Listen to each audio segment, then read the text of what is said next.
आज हमारे पास एक मोबाइल फ़ोन है C35 Realme C35 touch not working, मैंने टच उसे काम नहीं कर रहा है। नया डिस्प्ले लगाने के बाद में भी टच नहीं काम कर रहा है। दूसरे दुकानदार भाई को दिखाया था सेट, लेकिन वो सॉल्व नहीं हुआ, इसलिए हमारे पास फिर लेकर आया।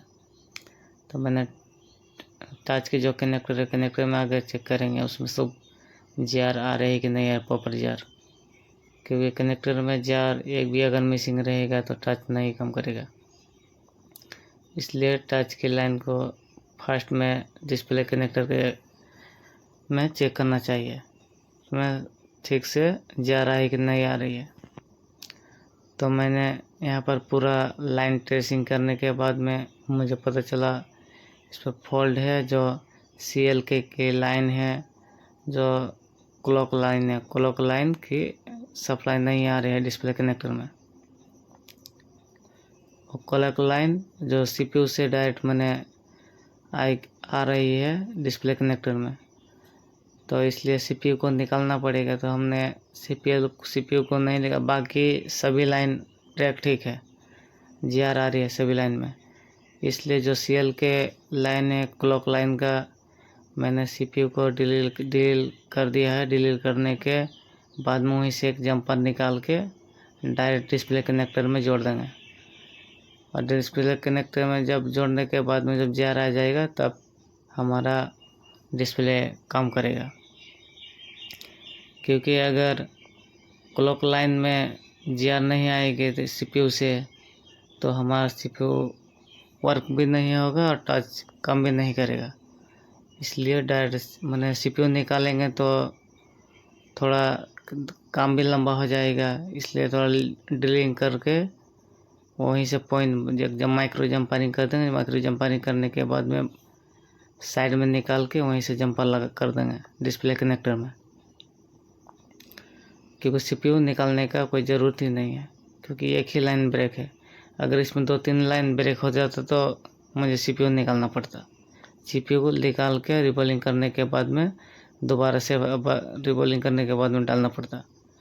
इसलिए एक ही लाइन ब्रेक है, CLK की लाइन, जो क्लॉक लाइन। इसलिए मैंने क्लॉक लाइन की जहाँ पर CPU की जो साइड में है उसको मैंने ड्रिलिंग करके वहीं पर से एक जंपर निकाल देंगे, उसके अंदर से CPU के अंदर से ड्रिलिंग करके, और वहीं से डिस्प्ले कनेक्टर में जोड़ देंगे, क्योंकि एक ही लाइन मिसिंग है। और ये दूसरा शॉप का रिटर्न फ़ोन है।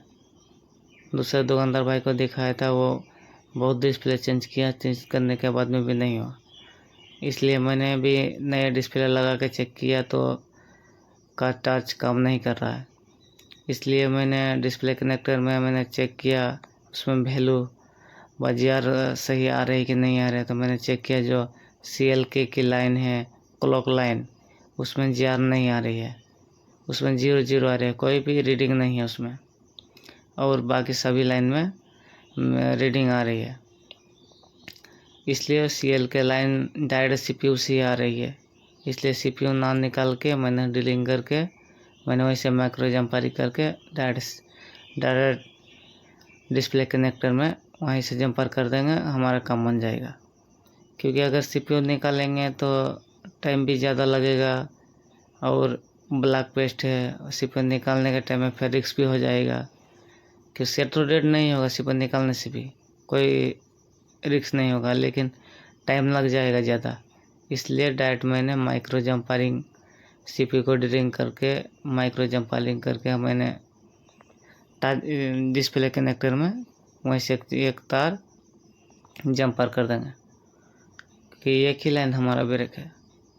जंपरिंग करने के बाद में जो UV ग्लू से मैंने उसको कवर भी कर देंगे, क्योंकि अगर शॉर्ट हो जाएगा तो फिर हैंडसेट डेड होने का चांस रहेगा।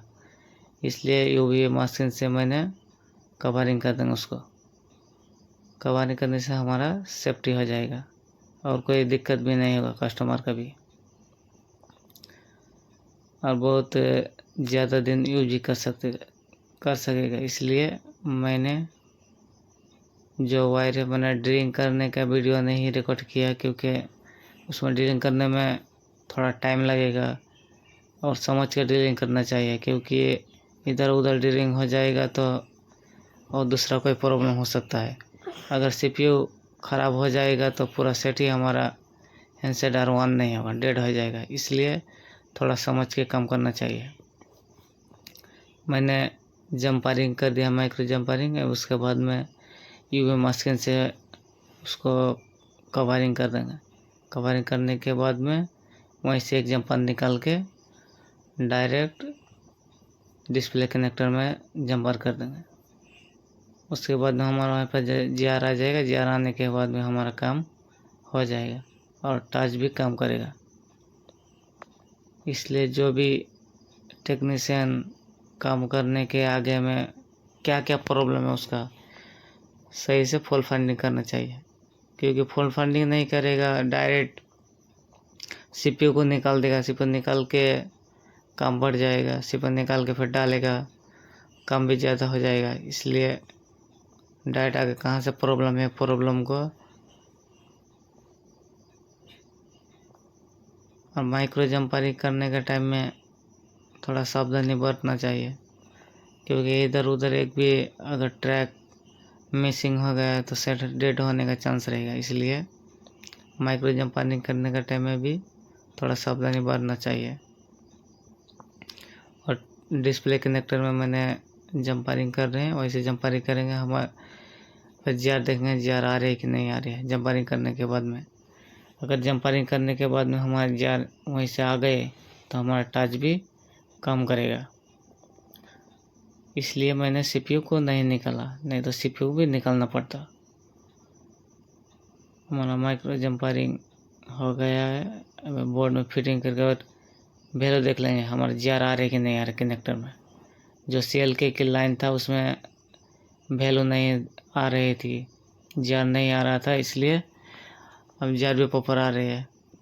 अब फिट करके मैंने देखेंगे मदरबोर्ड में।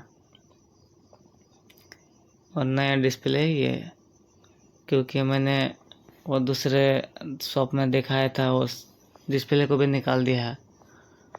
निकालने के बाद मैंने डिस्प्ले फोल्डर डाला, फोल्डर डाल के भी टच नहीं काम कर रहा है। मैंने इसका जो कस्टमर का कहना है कि हमारा हैंडसेट हाथ से गिर गया था, इसका उसके बाद में भी काम नहीं कर रहा है, नया डिस्प्ले लगाने के बाद में भी अभी प्रॉपर काम कर रहा है, सभी काम कर रहा है। टच हमारा समाधान भी हो गया। इसलिए ट्रेसिंग करने के जो भी फॉल्ट होगा ट्रेसिंग करने के बाद में काम करना चाहिए। और हम मैंने दिखा रहे हैं जो वहीं से ही एक जब बार निकाल के डायरेक्ट डिस्प्ले कनेक्टर में मैंने निकाला है, वो होल्ड से निकाल के डिस्प्ले कनेक्टर में लगा दिया।